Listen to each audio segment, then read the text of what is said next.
ഇട്ടിവ ഗ്രാമപഞ്ചായത്തിലെ അംഗമായി തിരഞ്ഞെടുക്കപ്പെട്ട അതുല്യ AS എന്ന ഞാൻ നിയമാനുസരണം നടപ്പാക്കിയ ഇന്ത്യൻ ഭരണഘടനയോട് യഥാർത്ഥമായ വിശ്വാസവും കൂറും പുലർത്തുമെന്നും ഇന്ത്യയുടെ പരമാധികാരവും അഖണ്ഡതയും നിലനിർത്തുമെന്നും ഭയശങ്ക കൂടാതെയും മമതയോ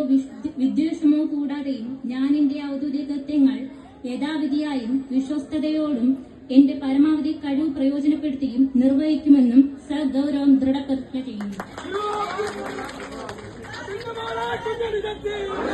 കോൺഗ്രസ് കോട്ട പൊളിച്ചവള്